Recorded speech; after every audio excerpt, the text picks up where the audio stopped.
Welcome to A Tale of Two Scribes. I'm your host, Eric P. Bishop. This is a podcast where interesting people come and tell about the stories they've crafted. As for myself, I'm an author. I've created novels, short stories, novellas, and even poetry. If you'd like to find out more about what I've done, please go to my website, ericpbishop.com. Thanks, and enjoy the journey.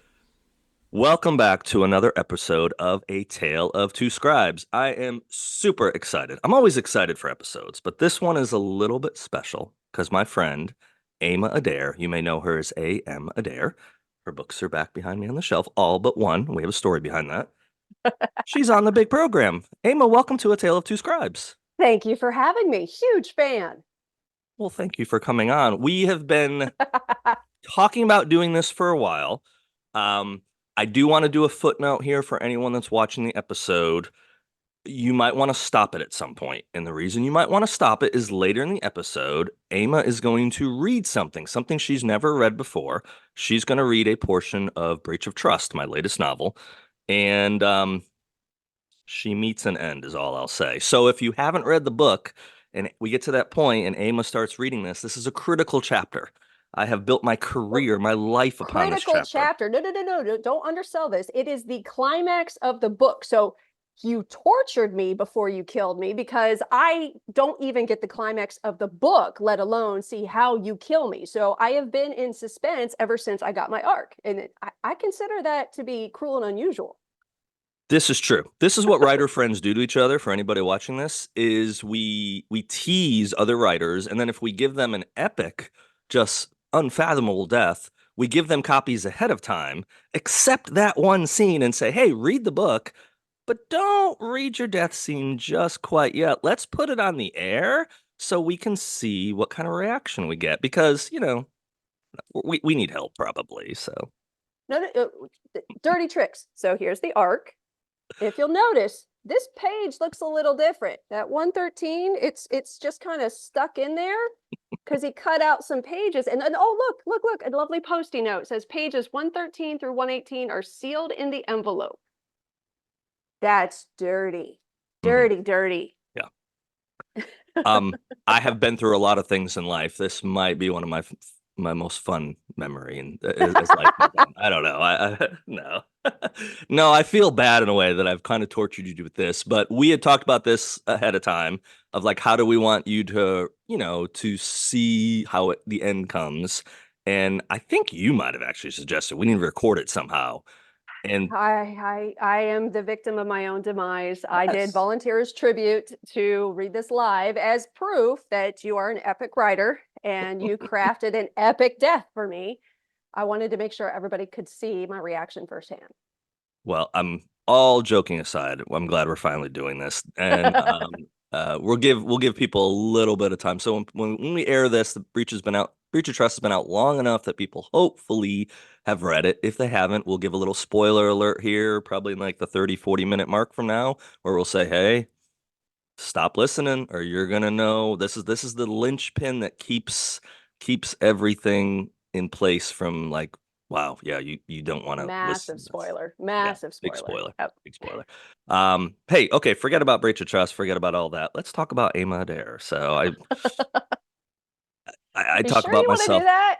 Yeah. Well, I'm kind of like on the backside of the book launch now for Breach of Trust. So I've been fortunate where I've been requested to be on a lot of podcasts and interviews, and I've got to talk about the book. And now I'm in that phase of like, okay, yeah, I'm behind on the next book. That's where my brain is, not on Breach of Trust anymore. It's like, wait, what did I write? What was out there? So no, very fortunate to be in this position. But let's talk about your journey to be a writer, because I think that's the fascinating thing. So many people want to write books, but so few really in the scheme of humanity actually put in the effort to do it. So what brought you to that point where you actually, where the rubber really met the road and you decided to write your first novel? Well, truthfully, I'd done a lot of stutter steps. And mind you, I was on active duty when I finally decided to start writing. And right. You get to a point where you spend so much time overseas and you've done all the touristy stuff. You've done all going out and drinking with the kids, and I'm a little older than everybody else. So I decided just to start playing around with a story that I had that kept popping in my head after, a real life event on one of my deployments kind of put this scene in my head. It Hmm. just it wouldn't let go. And so I decided to start putting things on paper. And then suddenly it was more on paper and more on paper. And it once I stopped fighting the process and just allowed the story to play out instead of trying to direct it, and suddenly I had a full-length novel. Hmm. And I get to the end of this and I'm just, let's try this publishing thing and see what this is. It really was that much of a, let's give it a go. I didn't really expect it to go anywhere. Hmm. And then I got my agent and, oh, oh, this just got real. I was like, I'm pretty sure that dogs were like howling and like glasses were breaking several states away with the squeal that came out of my mouth. It was like straight up little girl exciting squeal. It's a good thing I was in my car because then I never would have lived it down. Hmm. I still have the voicemail that I got. And That's so awesome. that's how much of a nerd and how much I really treasure that moment. Hmm. But then after I got my agent, I ran into the same kind of hurdles that a lot of people do when you're trying to go in the traditional route. And you get a lot of, hey, this is great, just not right now. Or, hey, you could use some more development. And I was still learning the business, that Yeah. that side of it as I'm still active duty. So I And probably and didn't you pay as had you had I kids at that. Did you have both I kids? won. I You had had one one. kid at Okay. the time. But I probably didn't pay as much attention to the business side of it as I should at that Mhm. point because I had other things going on. Right. And so I just kind of let it ride. I just like, I'll let my agent take it. He'd send me feedback whenever he got feedback. And I kind Hmm. of just went on with things. And then I Yeah. went on deployment and I noticed everybody was reading ebooks. It was like everybody, whether it was a Kindle, whether it was a Nook, it did. Everybody was ebook. There, nobody was carting around paperbacks anymore. That shows how old I am. When I would take stacks of books with me on deployment. Hmm. Um, so e-readers were great, Yeah. you know. And then I was, well, if everybody's doing e-readers, why don't I just publish it myself? I could do it right now and just be done with it, get it out there. Mhm. And so that's the decision I made. I ended Yeah. up getting hooked up with my editor through my agent, and Hmm. she's brilliant and brutal. And she took me through a substantive rewrite. I learned a lot. Hmm. At that point, I probably should have tried traditional publishing again, but I'd already set my sight on independent. Yeah. So that's the way I went. Um, I'm lucky I'm in a hybrid model in that I do have representation. I do have a management company behind me. Hmm. They handle the business side of it for me. I can, go through them for covers and my editor, and it's wonderful and great. But at the end of the day, it's still all on me. So Hmm. all the advertising, all the marketing, all the promotions, and then making all the decisions, it's mine. So You're almost acting like that's a lot of work. I'm shocked by this statement. Why would you say that? because it is a labor of love. It really is. See, I'm in the unique position though, because I am retired. That was something I did when I was active duty. So it Mm, really was just a hobby. I yeah. had zero intention of it becoming a second profession. Right. But at the same time, you have to learn the business side of it if you have any hope of anybody picking up your book other than your mom. And Yeah. well, truthfully, my mom probably shouldn't have read my books because they're not her books.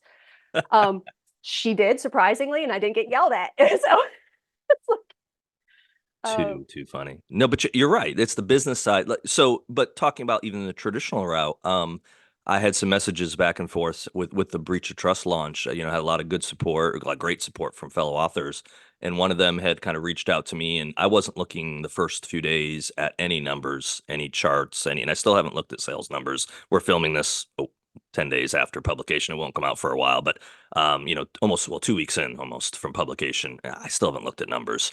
I know where I am in the charts, but not the sales numbers. Just I'll yep, probably I look get it. soon.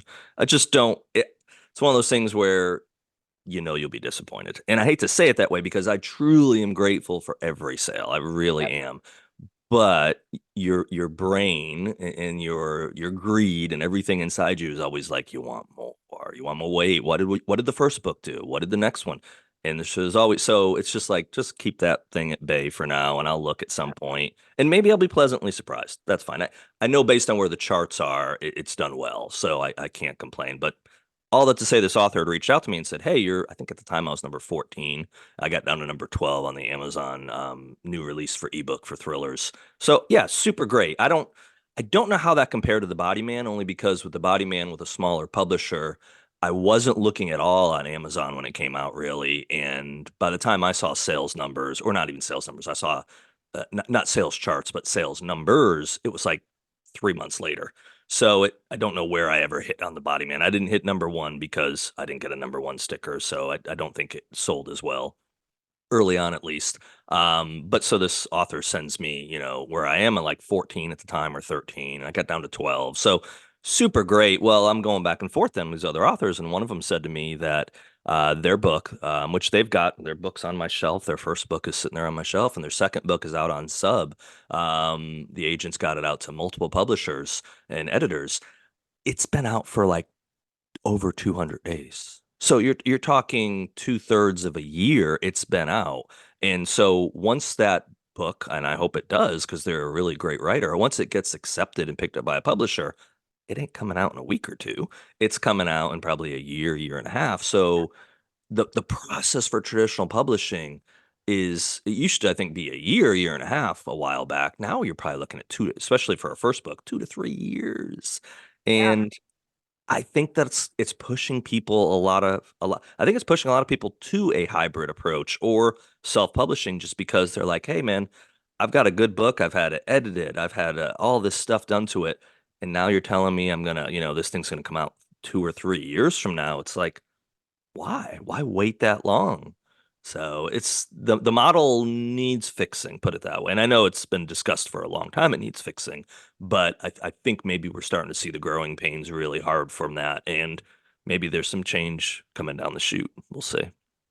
At the end of the day, it really is about what you're really willing to do with your art. It's something Yep. that, you put all your blood, sweat, and tears into. So if you want it to go into, let's call it the Ivy Leagues, the Big Five, because that there is some, as we would say, wasted, some power behind it. You Mhm. get those doors open for you a little bit easier if you're with one of them.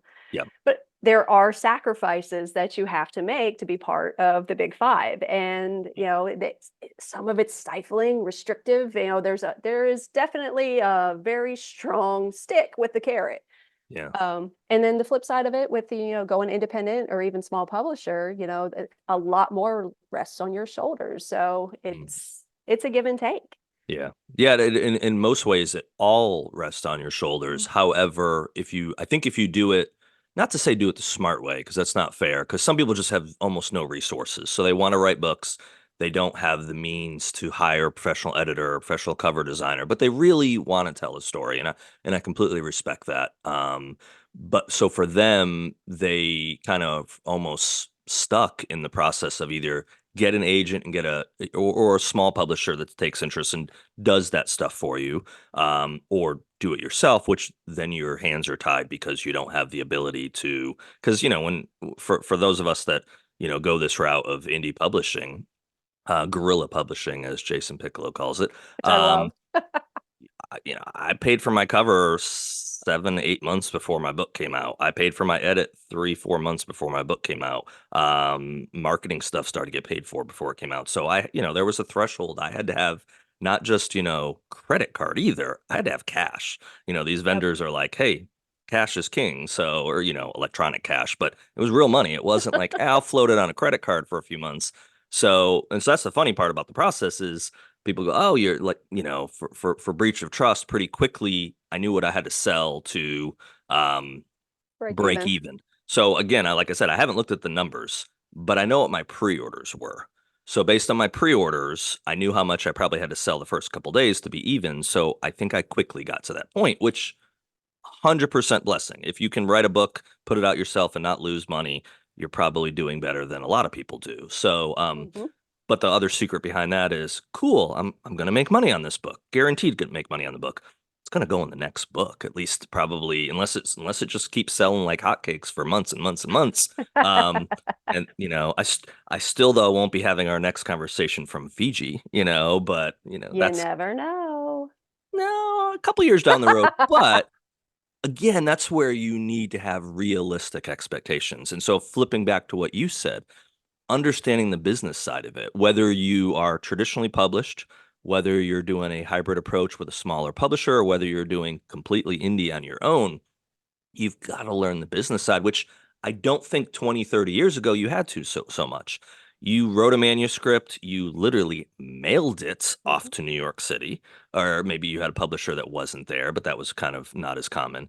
And that's, maybe it was only the first 50 pages you sent, but the way the concept worked back then is you just wrote. You didn't have to think about, have I posted on X today? Have I posted on Facebook today? Is my stupid Twitter video getting more than 5 likes? How do I break that? Yep. How do I break through and become this influencer? No, you just wrote a story. And that's the added thing we have on us now as writers, whether no matter which level you write at or which approach you take, is you better do some marketing because Yeah. unless you have one of the big publicists out there, and I'm not saying there's only a few, but there's only a few I see online. I don't see, 100 different publicists just crushing it. You see a few with a few big name authors that seem to really got a good stride. And even those big name authors, they're out there hustling. They're out Doing there it hustling. themselves. They Yep. have to.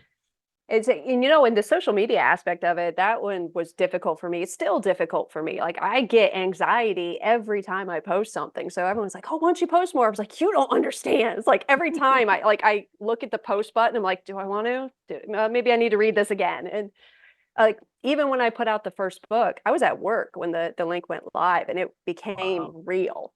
Yeah. Up until that moment, I was like, "Yeah, I'm getting published." I was a little anxious about it, but then once it was live and it was in the world, I can't even express that feeling of genuine excitement and fear all at the same time of, "Oh God, what did I do?" Yep. Like, but the whole experience has been great, and as I've gone through these last few years, continuing to write, I learn more about the business, and I really like talking about it. And when other people are getting interested in writing, like telling them like, "Hey, uh, don't do as I do because I'm retired and I have the luxury of choosing what I do and don't do because I'm doing this because I like it, not Right. because it's my profession. Yeah. But here's what I've learned and that you Mhm. need to do if you want to be successful and really, really, Yep. crush it." No, that's Like the my one good thing. friend Eric. That's one thing you're doing a great job at, which and almost, well, with few exceptions, I'd say universally that's the thing you find with writers is it's not, we don't figure out a process and be like, I'm not telling anybody Right. this. I'm gonna keep Right. quiet. Yeah, it doesn't stay tight. We really, there's so many authors out there, and I'm just one of many that does it, that says, "Hey, kind of here's what I'm doing. Here's what works. Hey, reach out to me." I was on a radio interview a couple days after Breach of Trust came out, local radio station. I've done a few local ones before, and this was a different one. And literally that afternoon, did it early in the morning. And by that afternoon, I had an email from someone that says, "Hey, I caught part of your interview. And I caught the tail end and I heard, and I'm really interested in chatting with you. And this is kind of where this person was in their journey. They're like, what should my next step be? Do you think I need an editor?" So we've had some back and forth emails since then and probably going to meet up at some point. Super nice guy. Yeah, someone asks for help, you don't go, "Yeah, sorry, dude, I'm in the middle of like promo. Just, come back in 6 months." It's like, no, can I offer them some help? And I gave them the name of an editor. I gave them a few things. I said, make sure you have some beta readers. No, I've had some people read it. Cool, awesome. I said, because you don't want to go spend money on something that someone's going to kick back to you and say, really weak on this part, fix this. I said, because once you Yeah. hire that editor, you don't get Time is unlimited. money. Yeah, you don't get unlimited, and because money is time, um or time is money, excuse me, I got Yep. that Yep. backwards.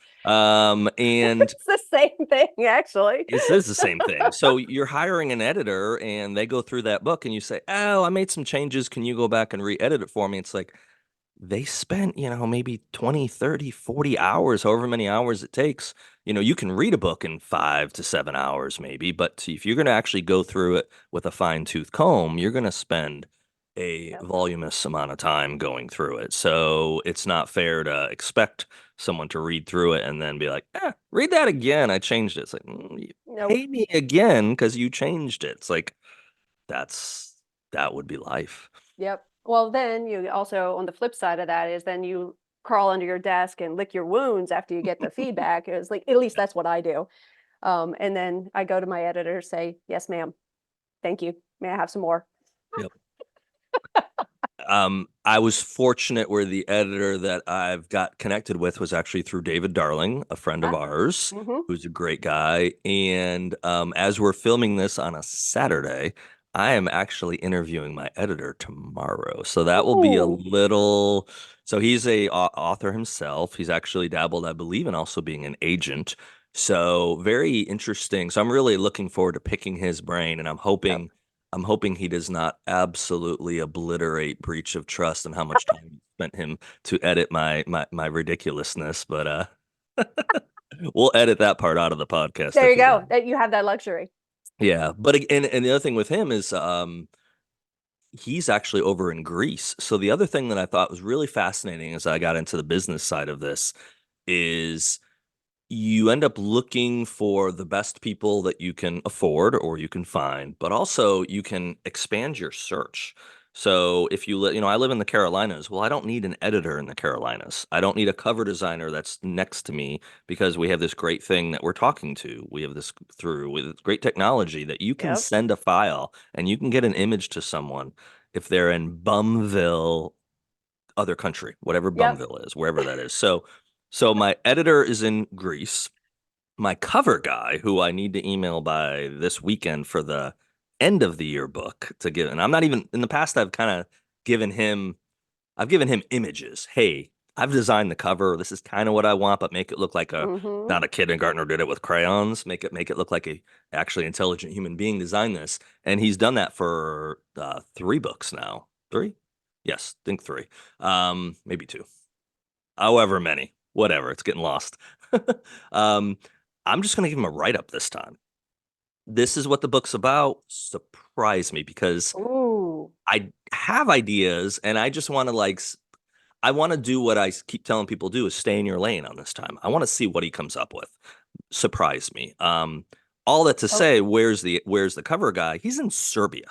So, and that was again connected huh? through another indie writer who had great covers. And I said, hey, do you mind? I messaged him. We had connected. We had phone calls, FaceTime. Do you mind telling me who your cover guy is? And he had multiple cover guys. And he goes, the one you want to talk to with thrillers is this guy. And he's in Serbia. And I'm like, Serbia? It wasn't there a war over there and didn't did you two maybe no, that's Sarajevo. Where did the U2 song come from? It's just like nicest guy. And I mean also like super like if I email him on I think the one of the covers I emailed him on like a Monday night. Hey, here's an idea, here's my thoughts, here's a file I did. This is the next cover I need you to play around with. I literally got up Tuesday morning and there was like four different designs for me to choose from. And I'm like, Yep.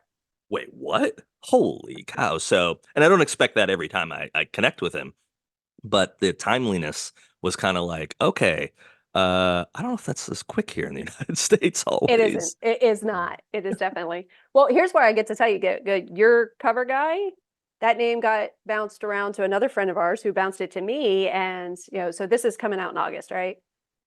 I think we'll put this Sometime. out in August. Yes. This is now Well, August, folks. Hello. Welcome to I August. say, well, one way or the other, this should be known by then. But Silverback is putting out my novella, Mhm. origin story, and guess who designed my cover choices? Yeah. Your designer. Not my designer. The guy that I happen to Steve Stratton's using them. Mm-hmm. James Razone uses them. Yeah, but again, that's where the beauty of it is if you find someone that's talented and you find someone that's good at what they do, man, give them business. And no, don't hold that tight of I don't want someone else to use my cover guy. Our books might look similar. I mean, go into Barnes and Noble and go look at a whole chart of books or a whole shelf of Mm-hmm. books. It's not like if there's 100 books on there, you're like, wow, 100 completely unique designs. No, you can start going, oh, that looks similar to this one. And because genres typically have, a Mm-hmm. horror cover is going to look like a horror cover. It's not going to have a special forces person on it with a rifle pointed up. I mean, unless there's a You mean no werewolf. no unicorns and rainbows? What? Say it isn't so. Soldiers definitely have unicorns. Right? Yeah, we could talk about that. That boy, ooh, let's do this in the evening and have some drinks if we're gonna have that conversation. So, no, and I don't know that from firsthand experience. So I've been around them, but I've never actually Unicorns and rainbows. Yeah. I've never done the hard work with you guys when you're out in the field chasing unicorns and smoking rainbows or whatever happens there. Uh, well, all those stories are definitely in the category as like you probably had to be there to believe it. Hmm. Absolutely, absolutely. So, Ah, so we kind of know how you got your start. What, how did it happen that you did a series, or did you just kind mm. of fall into it, or was it? I know you kind of said that you started writing the story and it kind of, took on its own life and you decided to publish it. So was there a thought process when you were going through that of going, there might be two or three or four of these to come out at some point? Once I actually decided to, keep going with it, once the story kind of grabbed me, inevitably in my head, I was like, ooh, I want to do multiples of these Mm. because yeah, the progression of, my character arcs that I had in my head, there was just no way it was going to happen all in one book. Right. So I originally planned for three and kind of shot myself in the foot by doing it that way because I'm a bit of a pantser. So I completely fly by the seat of my pants. I have general ideas of what I want to do. Hmm. Um, but because of that, I had an extra difficult sophomore slump when I went to my second book because I really struggled with the balance between not alienating somebody who had already read the first book, but Right. also keeping things clear enough for, everybody who's just picking up book two to know what's Mhm. happening. Yep. So that was a little bit of a harder learning curve for me just because I didn't plan for that. I Yeah. planned to just like, this is what's going to happen in book one, this is what's going to be in book two, this is going to be in book three. And then I had to kind of merge them a little bit. Hmm. Um, but I really thought at the end of the third book, I would be done. And my protagonist was not done with me. And even at that, when I sat down to start writing my fourth book, I had an idea in my head, and then the characters took me in a different direction. They really have voices and lives and personalities of their own, and they shape the story differently. And I really enjoy that because it keeps you interested in writing. Yeah. I know a lot of people, there are some avid outliners, and I am all for that. Like I think R.L. Stein said once that he outlines so much, like he puts dialogue in his outline. They are very, very specific. So when he sits down and jams out one of his like 50 books he puts out every year, it's Hmm. pretty much done because it's Yeah. all in the outline. Right. Me, I'm like, I have a couple scenes in my head, and that's usually the tone and flavor of the book that I go with, and then kind of a left and right lateral limit. And then everything else is game on. Yeah. And so it's almost as surprising to me when I sit down to type as it is for people who read. And I think that makes it fun. It keeps Hmm. me engaged, it keeps my mind going. I almost get that feeling like after you've read a book going, oh, damn, it's over. And that's what I want. Yep. So, Absolutely. Yeah. Another person that we know or we've interacted with is Kyle Mills, and Kyle mm, writes these, like 40 or 50,000 word outlines. And I guess the flip side you could say is Kyle's been a very successful author. mhm. So it works for him. And that's where you have to find the balance of what works for you. And I think we've talked about this offline and stuff. I'm in, team Adair camp for some things. And one of No, them no, no, would be no. Everybody heard that. Team Adair. some things. Well, hold on. See, we have a future politician on the air right now. If they're taking the soundbite and cutting it after four words and saying, "Look at Bishop, he's voting Team Team Adair," it's like, Adair. no, no, no, no, no. I killed Team Adair at some point here. We're gonna talk about, but no, so good. I'm on Team Adair for a few more minutes. So no, but for me, that process, like you, I like to sit down at night, and yes, I know where my journey is going to go very loosely, but I like to let it hit me. So whether it's the crazy voices in my head, which I don't have any voices in my head, but if it's the story Really? that I'm Because I just, got a bunch. You can borrow well, some. no, thank you. I did crazy for a few years. I'm good. I'm good. I'm out of crazy world, and I'm in cruise control world. Actually, I'm not. I'm busting my ass every day most of the time. But I'm enjoying it. I'm enjoying it. But when it comes to stories, yeah, I want like you, I like to see where it takes me. And that might totally screw me at some point. That might be a book that I have to throw away at some point because it just didn't work. I mean, I have 3 books before The Body Man got published that are not published. So I have been to that process of creating something, and only a couple people have ever read those stories. The feedback I got was really good, but they weren't good enough to get published, at least in the world of agents. And I At didn't go that down the time. route of self-publishing at that point. So, and I had some a couple. I was going to Thriller Fest on a regular basis at that point, so I had some big name authors that I kind of told story ideas to and pitched them, and then they weren't getting picked up, and they're like, "Dude, just self-publish it." And I'm like, "No." So I'll probably in the Hmm. future revisit those. Like you were saying with characters, my if I can stick to my ambitious goal, my second book, not this year, but next year, the 2 that I plan on putting out next year, the second one and the end of the year will be an origin story for my Troy Evans character from the Omega Group. That's the Nice. plan. And it's something I have written most of it years ago. And so I'll probably spend some time end of this year, early next year tearing it up because I'm a better writer now. But the story was really solid. The concept, and I had came up with that idea after I wrote my first novel. It's like, man, I like this again. The character, I like this character. Why did this character completely pivot and change their life from going working like their father in the FBI to all of a sudden being a member of the Special Forces community? What changed? So I was like, this would do it. Okay, that became the novel, and I just wrote a 110,000 word novel on this Yep. character's background. Um, yeah, so I think whether it's voices in our head, whether it's stories we've got to have to be shared, as writers, we have this amazing privilege of being able to take what we think about and put it down on paper. And I think that is a privilege. Because so many people, billions of people have been on this planet in the course of humanity. However many billions it is probably debatable and negotiable. But it's not like 50% of them wrote a novel. So we are in pretty rare group of people for just the ability to do what we've done. And that's not necessarily a pat on the shoulder. Some people I get don't have it. But I do hope that that is an encouragement to people that are thinking of going down that path of going, hey, it's something you can do. It's something a lot of people don't do. Why don't they do it? I have a lot of thoughts on why people don't do it, just from what people have told me. But at the end of the day, it comes down to what you want to put your efforts into. Yeah, You know, what do you want to do with your time on this life? Because it's short. So where are you going to spend your free time? exactly. Well, that and it can be just as it's therapeutic and cathartic for a lot of people. It's a Yeah. creative outlet, it's an art form, and what you choose to do with it, again, it's in your court, but you don't know how far you can go until you try.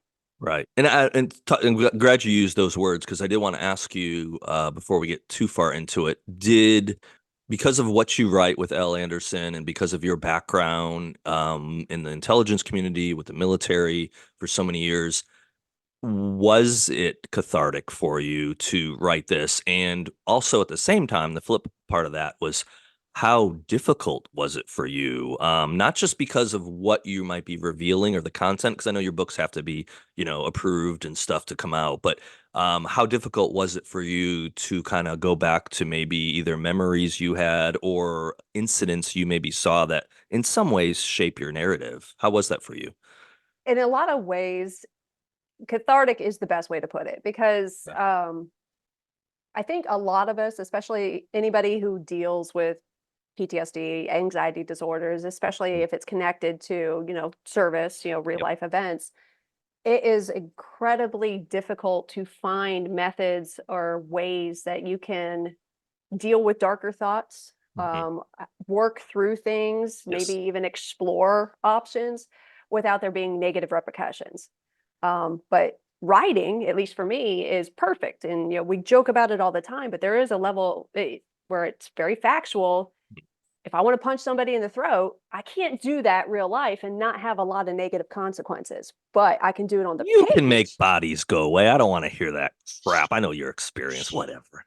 Um, there is freedom in that. Freedom Yeah. to, when I'm having the really dark thoughts, when I'm having, those, situations run through my head, the what ifs, the what ifs, the what ifs, I can play those out on the page in ways that I can work through them. Hmm. And it also, again, it kind of exercises the demons. I let it out, and I let Yeah. it out on the page, and it can become entertainment and maybe somebody else's therapy. If somebody goes along with, and they empathize with the characters, they can go along on that emotional ride as well. But you always feel lighter after you put it on the page. Yeah. So, and I don't know if I could stop. Even if I stop publishing, I will continue to write, just Hmm. because I need some way to get it out. Yep. Just get Well, it out. and you live in that regard. In some ways, we're both, I think, maybe exact same age or right around the same age. We live in this scary time in human history in many ways. But then on the flip side, we live in this remarkable time. We live in a time where if you do want to, just from the sense of telling stories, if you want to tell stories, the only reason you can't put a book out is your choice.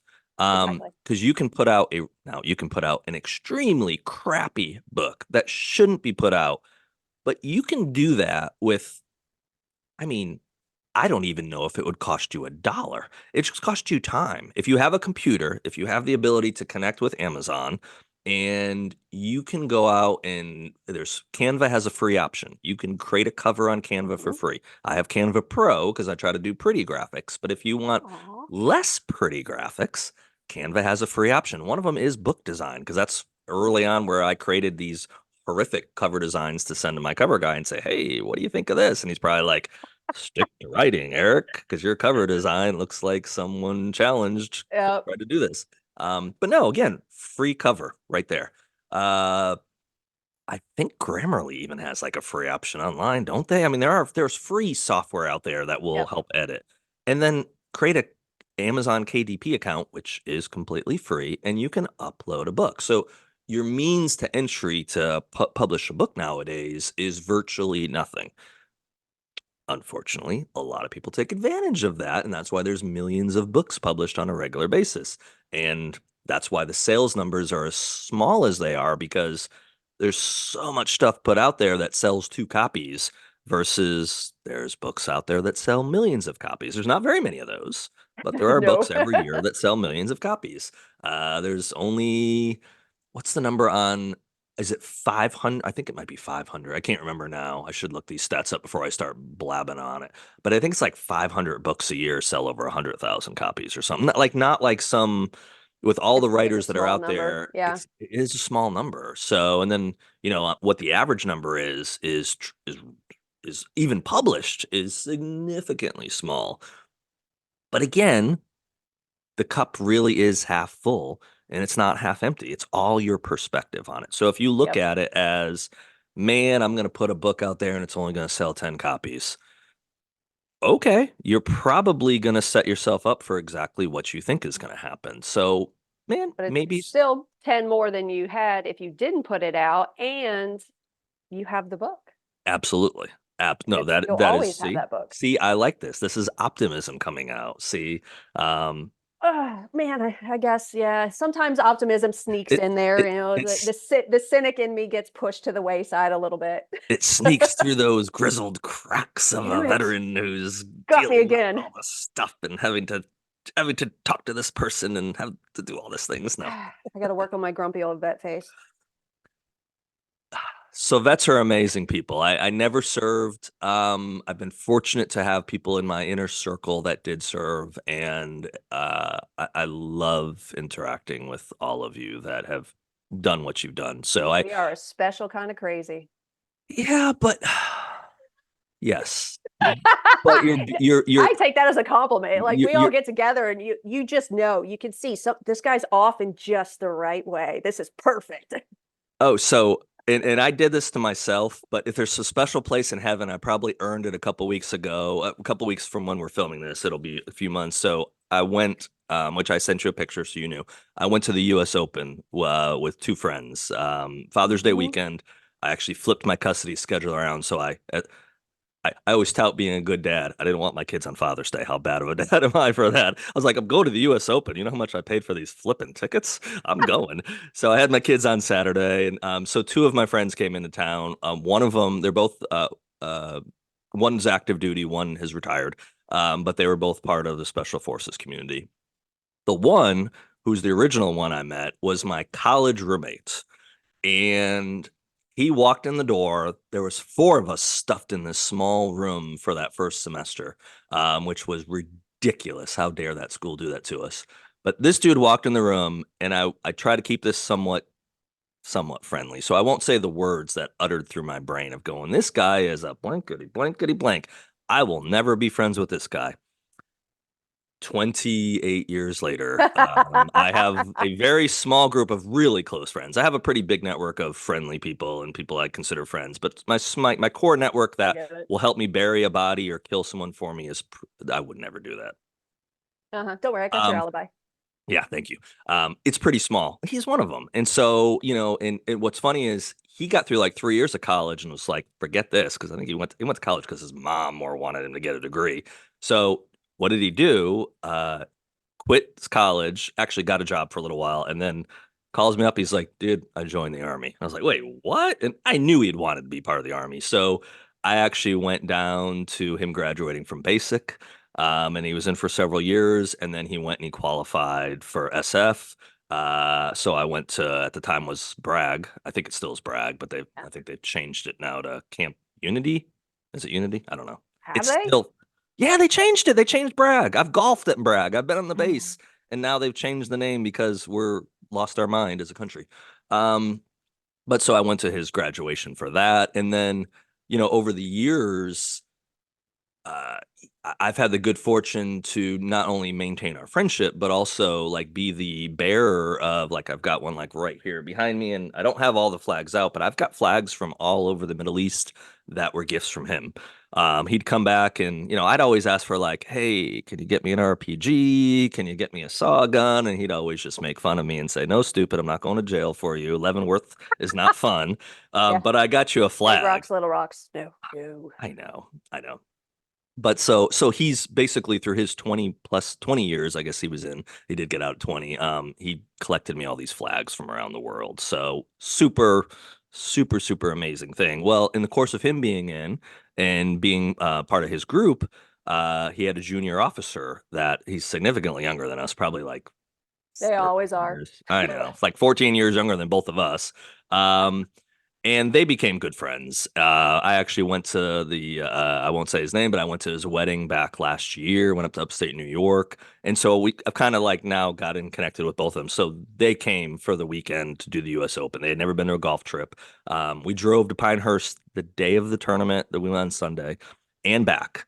So that's where my special place in heaven's long story became of 6 hours in the backseat of a car with an active duty and a retired soldier, just talking about all these things and arguing and having, and I'm sitting in the back going like, is our country okay? I don't know. Are we going to make it? Oh, no. Like I said, special kind of crazy, but it is all the good kind. All the It good is. kind. It is. They're wonderful, wonderful people. They would say I'm lying, but that's God honest truth. They really are, and I love being around them.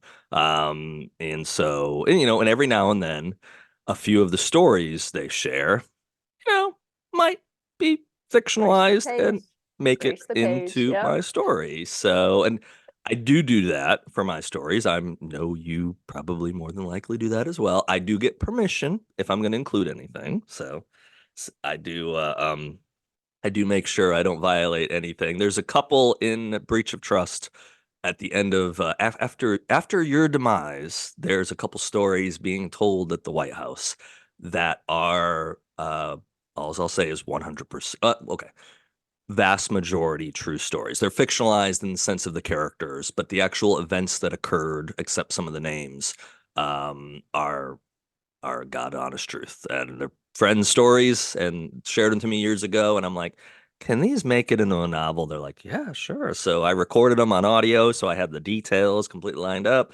wrote them, sent them to the friends, and said, "I hope you're not going to go to jail or hell for this. So can we include these?" And they gave me the final.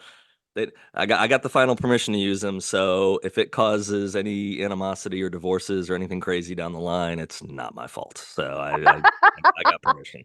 I got permission to share the stories. So, but again, that's the beauty of doing this is the combination of making stuff up versus yeah, putting some true stuff in there, Embellishing.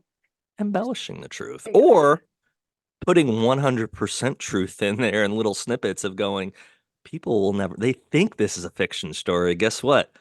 This happened to me, or this happened to such and such. So, Mm-hmm.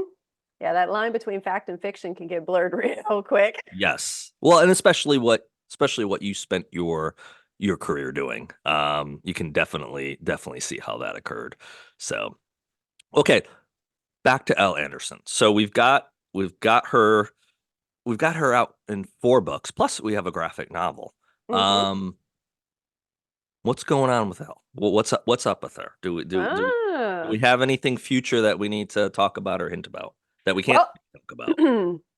I definitely there will be another L. Anderson book, and it is going to be a little bit more Julian Strong, just like it was in the fourth book. But Hmm. I started playing with something new that I put on my website, and I'm going to start playing with interactive stories in the world Yes. of L. Anderson. So I am going to reach out to the fan base in the Thrillerverse and ask them, what kind of stories they want to hear. Like, do you want what was Elle doing during these times? Do you want an origin story? Do you want character stories from the rest of the team? And I plan on making them interactive so you can actually choose their fate. Yeah. So just kind of playing with the short story aspect of it. And then there will be a book 5 that'll be coming out. My intent is next year, but Hmm. again, we'll see what the characters have in store for me because they might have different plans. They could. They could.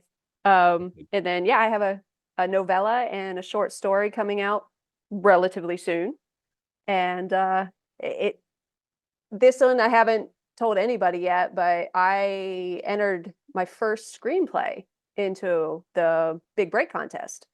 So Nice. we'll see how that goes. That could be a whole lot of fun, but I turned my novella into a screenplay. You see That's that? awesome. That's awesome. That was a lot of fun. I Quite think, a process. yeah, well, and I think that's the lesson to be learned for people that get into the creative field is I think the concern people have is, well, what if it starts getting bored? Like if you start writing and that's your living and you have to push out a book every 6 months or every year to put food on the table, what if I get bored? What if it gets the pressure? Man, find an outlet or find a way to take that creativity and flip it up. Start writing short Mhm. stories. Learn how to write a screenplay. We've offline talked about that a few times, and I've still never given even a fraction of 1% of my brain of when can I get maybe I can do something with the body man for that. And I just think I've put so much else on my plate that it's like I just need to find someone else that's like, hey, cool book needs to be made into something. And Mhm. they can call me and we can work out some deal and maybe they can roll with it because I'm probably not going to do that for years. I'll But tell that's you okay. the same thing I told Steve Stratton that, once I get through film school, you guys want me to take on your scripts, I will do it. Okay. I'll let's let's rock and roll. Well, John Guarnieri's trying to take over the world, so maybe we'll just Yep. get a production company going at some point Ooh. too, because Yeah. him and I were talking the other day about another venture, and he's like, "We need to do this," and I'm like, "Oh, geez, I'm so tired. Really? Do we have to?" Oh, victim of your own success, Ma. Yep. Yeah. Well, This and is the cross you bear. that's the reason we're on this podcast is because of John. And that's Yep. where what I tell to people is you don't know what's going to happen in life. And the one way to make sure things don't happen is to just keep following the same path. Yep. Especially if you're on a path that you're really happy and you're a joyous person and you're going somewhere, then hey, I wouldn't fall off. I'd keep going unless something knocks you off. And if so, get up and get back on it. But if you're struggling, if you're like, man, I don't like my circumstances. I don't like this. I don't like that. If you're expecting someone else to come in there and be like, hey, I'm going to help you out, not going to happen. Not going to Uh-huh. happen. You got to do So it yourself. you've got to change your circumstances somehow. Is it going to be easy? I think everyone already knows the answer. Nope. Guaranteed it won't be. Not might be hard. No, it'll guarantee to be hard. But for us ourselves, who I've got your novels up here, I've got my novels up here, for the venture we want to go down, it's possible. It's possible for anyone with a creative idea to get something out. Agreed. They might have to work really hard. They might have to meet the right people. They might have to, change their course. They might need to write something different.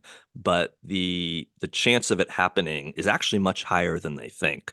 It's just your negativity for all of us kicks in, and especially if you're a writer, the imposter syndrome is really Oh strong where yeah. you go, man, I'm not as good as Mark Greaney. I'm not as good as Brad Thor. I'm not as good as Stephen King. And you're probably not, but they They've also been started writing somewhere. longer. Yeah, Stephen King started, I think, with Noah. I think he wrote stories for Noah. And, then, when they came off the ark, they were like, hey, new human beings or whoever's whatever, here you go. And he started scaring people and the animals ran away because, gee, Stephen I don't King. know. If you've been to Maine, you can see where he gets his inspiration from. Because I tell you what, there's something special about that place. But it's like, They're, and you they're never called know. maniacs. I grew up in New England. They're called maniacs. That's Yeah. what they're called. Oh, I have a Don't story ask about what the that. I'll tell you Massachusetts offline. people are called. So, Yeah, that's let me. I'll tell you a story offline about that. But a um, masshole story. All right. Yes. yep. The I think it's all in where you get your inspiration from because you were Yes. talking about John and listen to him and Eric Bass talk Taco Tuesdays, just listening to them chit chat. Yep. I had an idea for a story pop into my head, and that's something Mhm. else I'm working on. And so you just got to be open to it, and you just got to Yep. just do it. Don't let the voices in your head that are negative tell you not to, because what's it matter? Yep. Do it. Absolutely. See where it goes. Well, speaking of Mr. Bass, who I know you're a slight fan of, I'll Slightly. text him when this episode comes up so he can watch it and hear you talk. But because you're on and because he's there, Yes. I got my signed Eric Bass shirt. I only have two signed shirts, and one of them's Eric and one of them's Barry. My Barry one is it got washed once, so I think the signature is faded. So I wore this one for the interview. It'll go back on a hanger in my closet, after, You're good. You're so good. it doesn't get washed. So, and that's the reason. And again, this is not only the way to set this up. Almost seems like I'm trying to give myself credit, and I'm not. That's the only reason I don't have your fourth book. Is I had this amazing thing happen where my son and I got invited down to Eric's house, back 6 months ago, whatever it was now at this point, December of last year, December of 2023, and I knew I was going. I've been fortunate to spend time with him in the band, so I don't really ask for things for myself, because I've got that privilege of spending time, which I think is invaluable. But your book had just come out, and we've interacted. Obviously, we've gone to a concert together, for Shinedown, and I was just like, it'd be really cool is if I could get Eric to sign something. And I was like, what should I get him to sign? I'm like, dummy, bring your book, bring Nameless book. You've read it. It's on your shelf, but that's okay. So that's, so yes, you've got that signed from Eric. So that was, and I felt odd asking him at the end of the day. I was like, hey, would you mind? And he was like, dude, tell me what you want. Absolutely. But his thing was, is she going to be okay with this? And I was like, no, no, no, you don't understand. That book will be valued more than any of the other ones on the shelf. That becomes like place of prominence number one because yes, someone else that's not her signed her book, but it's Eric Bass. So Yeah. Well, I think it's everybody okay. also needs the context that, I try very hard to keep it all contained, but I am an absolute fangirl. So Shinedown is my band. They've been my band forever. And I am a massive fan. So the only thing I haven't been able to figure out is how to properly display this. So I'm still kind of working on that. I'm not quite sure, but I'll get there. You almost might have to rip the cover off and just have just the Yeah. title page on there. That's the part I've been trying not to do, I but I know. think I might have to. I will carefully cut that page out and frame it, but There I you I, go. I haven't quite given up on finding a unique option yet. Yeah. Again, one of those experiences that John Guarnieri gets the credit, for all of it because John kind of brought me into that world. And I'm just such a little footnote to that world, but just been able to have the access I've had access to do for a couple Whew, years. so awesome. Yeah, it's remarkable. And when I share stuff about it, I hope people understand my heart on it is not to say, nah, nah, nah, nah, nah, look what I get to do. No, again, when I'm looking at it or the way I view it and why I put stuff online is I'm trying to motivate people to show them, hey, you don't know what's going to happen in life. If you had asked me, 2.5 years ago, hey, you think you ever get to hang out with a band and maybe even travel a little bit and go to some shows backstage overseas and all that? I've been like, no. How could that happen? Well, that happens because you meet one person who all of a sudden invites you into that world. Um, and still to this day, texted Eric the other day. Still give myself a little bit of a pinch when I get a text from Eric. It's still I've Yeah, interacted with him a bunch, but and part of that is because he's just such an amazing person. it And makes it better. So when you meet yes, people that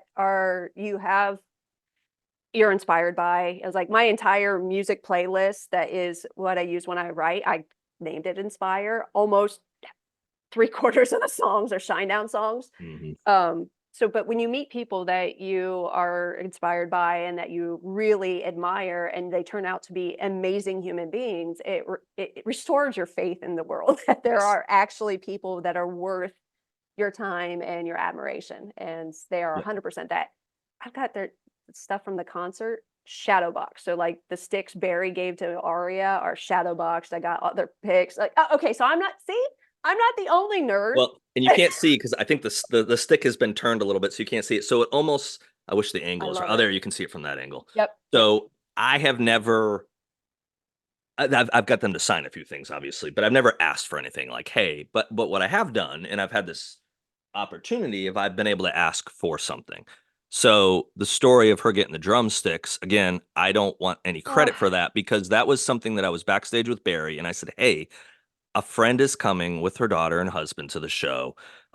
Is there any chance? Because I've been to enough shows at that point where I know he's throwing sticks out the end of the show. He had given Bruce a set of sticks after a show, one of the shows we went to before that. So I kind of knew what he did for fans. And I said, hey, is there any chance you could give this girl, give me a set of, or whatever, just give this girl a set of sticks? And so then when you met him before the show, I kind of was like, nudged him and I'm like, that's the girl. And he just kind of gave me that little Barry, like, everything's good nod where, I think he got it. I think he yeah. understood. Well, then during the show, he comes down, obviously, and gives her those sticks. And to this day, I have some amazing experiences with my kids. I'm not saying that's above all those, but it's up there as a dad thing of like him mid show coming down and giving her those sticks and her reaction. Ooh, I got chills now thinking about it. That's yep. freaking cool. That's Well, I'm freaking glad you cool. caught that moment because I've watched it a bunch of times. But I mean, she Yeah. was 10 at the Yes. time.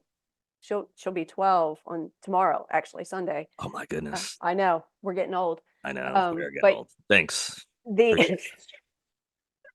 but her reaction to that was worth everything to me. Yeah. And I don't know if she realizes how cool it was, but at the same time, that's something she's going to be able to look back on Hmm. forever. And yeah. She did Absolutely. try to take those sticks and hide them in her room, and her room's a disaster. So I did recover them, and she's forbidden from touching them, You uh, just because kind of monster are you? Your kid can't have her drumsticks from a rock star? Come they're on. they're shadow boxed in a place of honor, so they don't get lost in her room. I don't know about you, but do you remember what your room looked like when you were a kid? Because when I was her age, we'd have never seen those sticks again. I had a pretty clean room actually, so probably Okay, my well, OCD had kicked in at a young age. So no, no, that's that pretty good. she follows in my footsteps. Then I was like, I did not want to lose them forever. Too They're funny. shadow boxed. Well, and so I'll tell the end of the story about the one that I showed Shadowbox because I just made the comment of I'd never asked for anything, and then people are like, "Well, you got a stick in a Shadowbox, so clearly you have." I did ask for the sign, the set That list that I list. did ask to get signed after that show. But so I'm backstage at that particular show. That was in Hollywood, Florida, last fall, and uh, Ricky, who's Barry's drum tech, walks in front of me and throws something right in that trash can that's like between me and Barry on the stage. And I'm like, I don't know, 6 feet back from the stage, and Barry's another 5, 6 feet ahead of me or whatever. So, relatively close. Um, and so I kind of like, what did he throw away? So, I'm nosy. So I kind of look over and there's a drumstick in there. And I'm like, so I tap Ricky and I'm like, what the hell? Why are you throwing a drumstick away? And I look at it, it's split, it's cracked, looks like, chopsticks. And he's like, Perfect. what? I was like, can I have it? He's like, yeah. So, man, that to me was the coolest souvenir to get from any show because it just That's showed, and I mean, it is fantastic. just tore up. You can, besides being cracked, you can see that he beats the hell out of these sticks. He goes through so many sets of show, just how he plays. And I was like, I got to keep this. So, of course, I show it to Barry after the show, and he's just kind of like, amateur, he probably thinks I'm retarded. I got it. You got issues. I'm like, I got issues. You should know this But by now, yeah. no. Yes. But and then when I brought it home, I was like, yeah, that's gonna have to go in a place of honor because I don't need stuff in life. I have books, obviously, but even that, my book collection, I don't need it to be an endless supply of books because it's just stuff. But there are some that have a special value for me, and so I'll hopefully Yeah, always get to keep those. But to me, life is more about experiences. So that's why I'm try to constantly do stuff with my kids, whether it be concerts I'm going to, whether it be trips I've got planned. It's like I don't think I'm going to get to the end of my life and go, man, I wish I had more stuff agreed. because the stuff's not coming with me. I don't know for sure that the memories are coming with me. I don't know what's going to happen when I take that last breath. No one really knows. There's a lot of faith and a lot of belief in life, but I think if anything, I'll wish I had done more things, not collected more things. It's the memories. Yep. Definitely the memories. So, well, on that note, are we getting close to? You think we're ready? Uh, Think we I'm need as ready. So here is my dilemma. Do I want to do a service to your words and give you a fine dramatic greeting, even if that means I am setting myself up for failure? Or do I just do this straight up stoic business like and make sure that Team Adair wins? And Hmm. I I don't know, but I'm of two minds.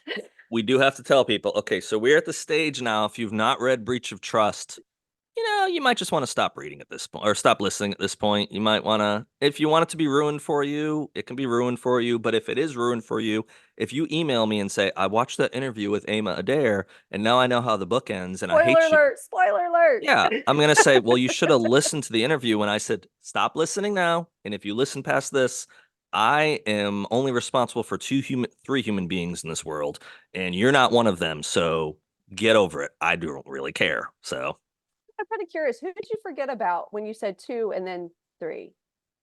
I'm assuming, did you forget myself. yourself? I thought about my kids. I'm responsible for those two humans, and I'm like, I guess I'm technically responsible for what this idiot does most days. But I've made it 47 years. Maybe I'll make it a few more. That's the master plan at least. So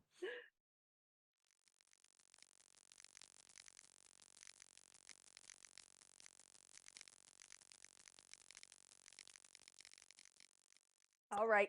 okay, so we're there. So I'll do the dramatic setup for those of you that are still listening or still watching. Um, AMA won. I should have said this earlier, probably, but AMA won a contest, Mhm. and the contest was to give the most epic death I could think of. That would also be a massive plot point in the story, and she won. So it took Yes, me some time to figure yes. out how I would kill her and what means and all that stuff. And then the book didn't get published, of course, because, I put my foot in my mouth and it took a couple years for it to come out. But I also had then built up the fact of you're going to cry when you read your death scene. And my friend Ama's like, I And then don't the cry. trash talking began. This I've is a popped couple human beings years. out of my body. And guess what? I didn't cry. I was like, that's it. That's all. That's all this was. Jeez. I Yep, this is yep, this. Let's do that again. yep. You're right. You're right. That was child's play. That was nothing. Nothing, nothing. So, so the setup behind this though is this is a pivotal scene in Breach of Trust, and Ama's role, Ama's position there is one that really, really sets the tone for the end of the book. It is. It is. And I guess I should probably, stress that, amongst all this trash talking that we have done, this is probably how our friendship started was with trash talking. And this has just gotten better and better. And it's been Hmm. a couple of years of trash talking now. I know, I know. See, It's been a good journey. So. And this is where it ends. it It ends here. is. This either So hits the spot and you're like, hey, you did a good job with this, or you're like, that sucked, and I never want to talk to you again. And I will cry, even though I cry when when I read what I wrote, I will cry then at that point too, that you have abandoned me because the death didn't live up to the epicness. Oh, I wouldn't abandon you. Now, will you be absolutely just brutally taunted for a while? Oh yeah. Yeah, that's gonna happen. That'll happen anyways, won't it? I mean, come on, let's be completely honest. Okay, so in breach of trust, the setup for this was the president is about to die. And the whole building that they're in is about to come down around their heads. But of course, the body man thought way ahead and had an alternate means of being able to protect the president in the secret vault of the restaurant. Interesting. And unfortunately, while that vault might actually survive the entire building collapsing around them, it can only be closed from the outside. So while Nick, Spoiler alert. Can you imagine that I I have to know, sacrifice someone to close that door? uh-huh, uh-huh. Why? Ding, ding, So ding. now Nick and senior agent in charge, Adair, are standing outside the structure as it starts to collapse. And then Nick tries to tell Ama to get out of there. And she says, like hell, you get in there, Nick. I'll close the damn vault door. And that's where he left me hanging. So now, Ooh. mhm, Ooh. see, the seal is still intact. I Wow. did Okay. not cheat. She didn't cheat. I did not cheat. I For could have. for those I for would. those watching or listening, it got sent to those missing pages got sealed, wax sealed shut with a warning. Not like I could really threaten her; she could kill me in her sleep, but with a warning not to open this and to read it live on air now. Well, the or else with the little death face, that definitely had a chilling effect. Oh yeah, that was. I had a kindergartner draw that for you. So All right. Make sure I got the right page. page It, 314. I hope yep. I got it along. All right. Nick knew time was up as the shaking grew more intense and the sounds emanating from the structure were more ominous. Seconds felt more like minutes as the two bullheaded agents would not relent. Ama, we don't have time for this. You have a family, a life, and kids that need their mother. I have no one. Nothing. My life is expendable. Nick spoke in quick gasps. This is an Alpha 7 order. Get in the goddamn vault now. Nobody's life is expendable, Nick. Ama paused for a fraction of a second. Her eyes narrowed as they focused behind Nick. What is it, Mr. President? That's all it took. Nick turned to look behind him and into the vault.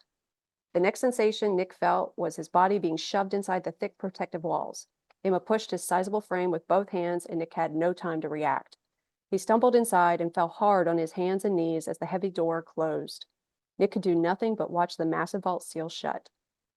Don't let it be in vain, Emma screamed right before the loud click indicated the thick vault door sealed securely as designed. A deafening silence filled the pitch dark vault as Nick let out a blood curdling scream as he scratched at the steel. No! He knew Agent Adair sacrificed herself and her future for those now inside.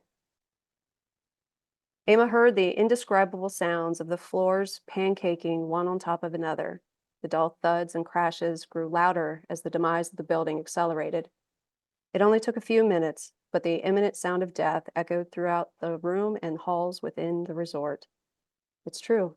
In the last moments when the last gasp of life producing air is about to be inhaled in a brief second before it's then exhaled from someone no longer of this earth, the last thing that crosses through their mind is images of those they leave behind.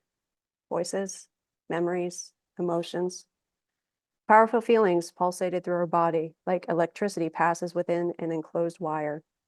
Emma thought of her husband, Jake, and their kids, Arya and Finn, her loves. She knew at the second she would never be there for any more of their precious moments. Arya's first date, her mother and daughter girl talks, or the day her daughter would be walked down the wedding aisle. Emma would miss Finn's first fight for the first time he brought a girl home from mom's approval. Those imagined moments of what it was to come and miss life experiences spun through her brain like a bullet tearing at the fabric of time and space. Jake would have to bear the burden of being dad and mom going forward. A sudden, sharp stab of regret punctured her soul. It cut her down to the very fabric of who she truly was on the inside. But that burst of sorrow was quickly erased by the piercing light of what she experienced on the other side as the floors above her disintegrated, and her body was instantly crushed under tons of concrete and steel. The embrace of those who passed on before immediately greeted her with love's pure warmth as she experienced what meets us all on the other side of life.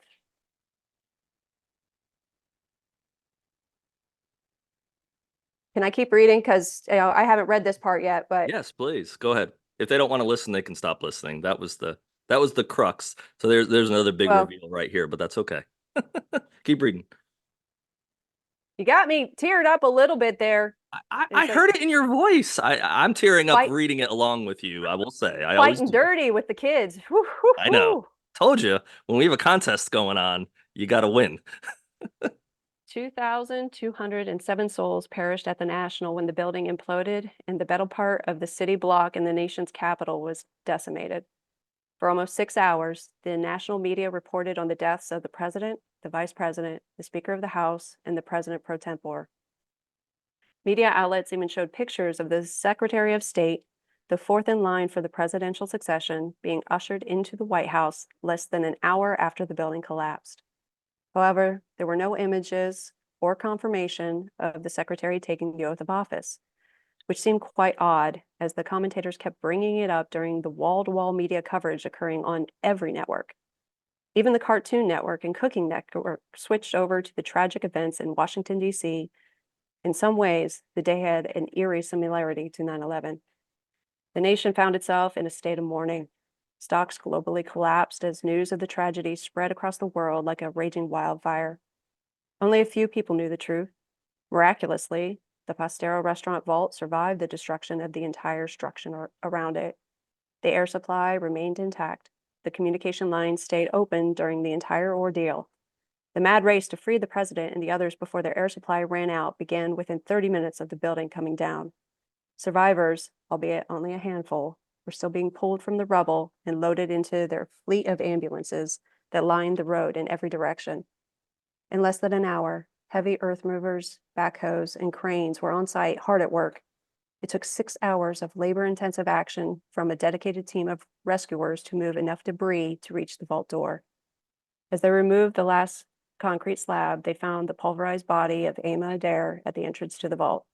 The rescue crew took great care of her body, treating it with the utmost respect and dignity, as a genuine hero should be treated. 3 days later, the president gave Amos a eulogy at Arlington National Cemetery.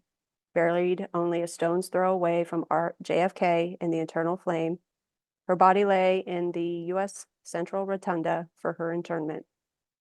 The president insisted she be given a ceremony on par with a state funeral administered for a former president. The image of Aria and Finn standing in front of their mother's flag-drop coffin within the rotunda of the United States Capitol made the cover of most newspapers and magazines around the globe.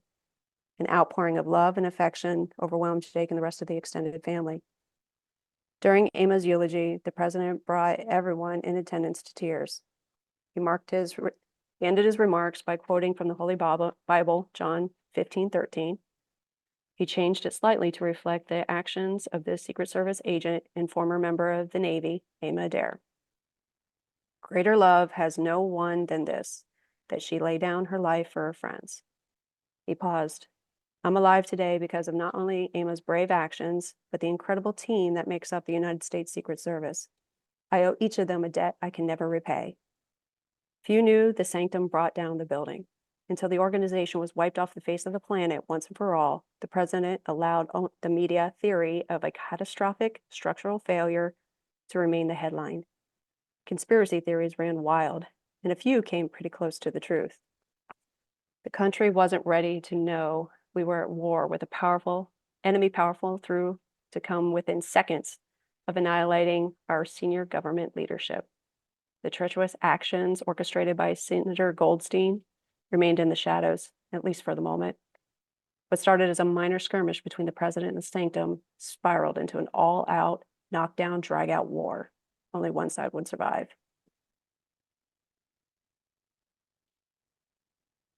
Okay, I tried. I tried my best. I Oh, hope you I You hope I got did. me.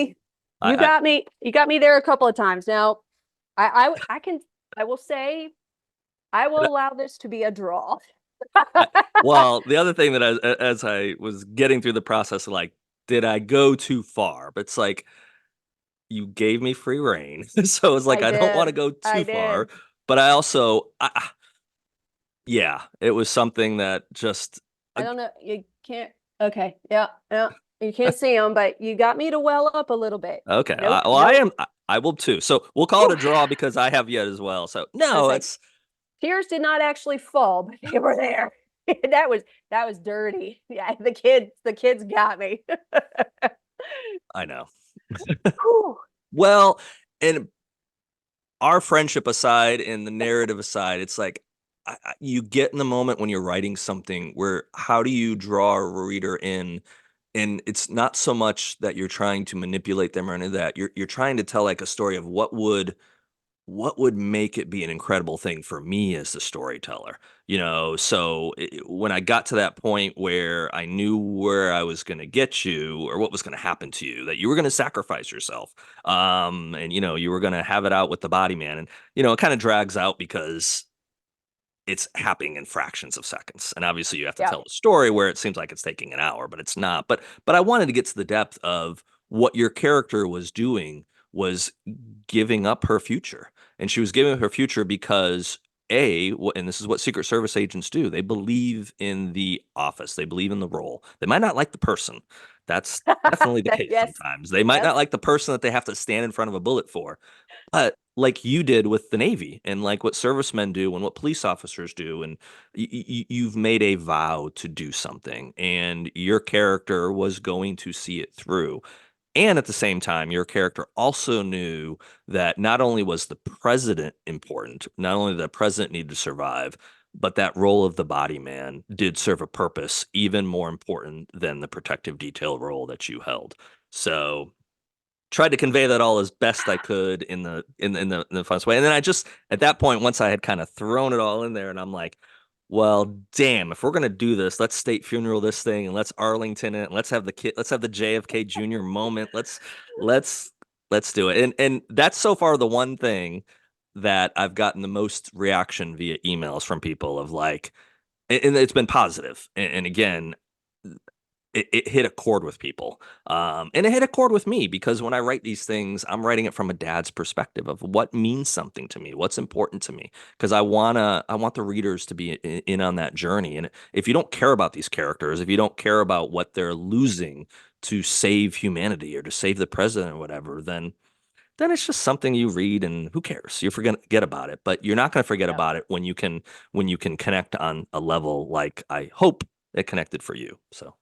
It's it. Well, and again, you'll be able to tell a lot of the reactions that you get they're like a Rorschach. Like all our reviews are like Rorschachs of the people who are giving it to us is because they're going to react based on their own experiences and their own perspectives. And anyone who's a parent, anybody who's done time in service are going to feel that differently than anybody who hasn't. But even at that, most people can appreciate the notion of self-sacrifice, but you're right. It is a challenge to a character you don't know who magically appears on one page and dies the next page. How do you make them emotionally invest in that moment? Yeah.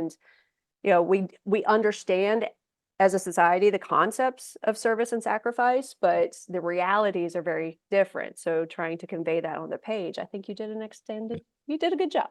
Thank you, my friend. Maybe, I maybe appreciate just it. a little, kind of. No, well done, well done. And I will yell at you more effectively offline about making me wait this long to get to the ending. I know. I know. Yeah, I know. I know. Well, I don't think it was ready for prime time until you got the copy mailed to you. There was Okay. tweaks still being made. And I didn't want to send you a copy before the editor had done his magic to make my foolishness seem a little bit better. Get my grammar correct and my punctuation and all that. And yeah. Likely story. I think you were just drawing it out. Yes. Yes. Just twisting the knife just a No, little bit deeper. if anything, I knew building it up too far, too much would then be unattainable. That you can't, you built this into some mythological thing that people read and they're like, oh, yeah, dead. Kids are at the funeral, whatever. That's Yep. Nope, nope. So, Well, uh, but then I guess I'll take it as a, positive too, that people actually got sad that I died and were like, yes, she's gone. I have not gotten any email that said, "Thank God you killed Ama Adair," on Pages at least. But for $50, maybe you can do the deed in real life and be like, "What kind of monsters are this?" So, actually, I just so totally off subject, but funny. I don't watch many movies, and last night I was working on some stuff, and I needed like flip down time, so I was turned on Netflix. I was actually going to watch what I thought was the newest Eddie Murphy Beverly Hills Cop, and it's not out Ooh, yet. I It want to see that so bad, but yeah. so I was like, well, crap, man, I don't feel like watching I don't want to watch a series or something. So I kind of flipped through and I saw this movie Hitman. Um, and I just drew a Mhm. blank on what the actor's name is, the dude that was in Top Gun and like the new big actor right now, whatever, younger guy. Um, it was really well done though. He basically is playing the role of a with a police department to kind of fake out that he's a hitman and set people up. Like they hire him, and as soon as they say kill Ama Adair and hand him the money, you've now basically contracted with someone to murder a Ah, person. So I don't know if that's actually how it works in real life, but from an entertainment standpoint, it was it was fun. So anyone listening to well, this though, don't pay to kill someone. Just tell a story we about it. It's we are much we are cleaner. not we are not encouraging this. No, definitely not. Definitely not. So And it's always more fun on the page. Always more fun on yes. the page. Um, I typically end these interviews asking people what they want their last page to be in their book, or whatever. But I wrote your last page, so you You know what? kind For of did. this one, we're gonna break the mold, and we're gonna say what's on that page is what it is. So no, I've written it for you. You have Poor, written my final page. poor Ama Adair. Eric Bishop wrote her last page, and she's just like, seriously, really? Did I had to befriend this guy years ago? Boy, this didn't work out well. My So eulogy's already written. We're good. already taken care of. So Ama, thank you most importantly for your friendship. Thank you for writing books that have entertained myself, many other people. Glad we finally were able to do this, and I think we can keep this. That was the concern a while ago when we first talked. Like, if this falls flat, we're gonna just delete the end of this interview. So, but Totally. we'll keep this one for posterity, and if people are still listening at this point, they know what happened. So Exactly. Exactly. thank you for coming on. Thank you for having me We and do killing me. have another thing in the works together that we cannot yet reveal. But probably soon after this airs, we might be pretty close to that time where news is out. So if news is out by then, you might already know, or you will know soon what's going on in our twisted writer world, is all we'll say. Wouldn't have it any other way. No way. These are Thank my you, my people. friend. For those that need to go out and buy one of your four novels, and also you have a graphic novel, what's the Mhm. easiest way for them to find Ama Adair and get her L. Anderson series? Simplest way is just to go to my website. Everything's linked there. So amadair.com. You can find my books on Amazon or you can order from me directly and I will sign them for you. There you go. Thanks, Ama. Thanks for having me. You're welcome.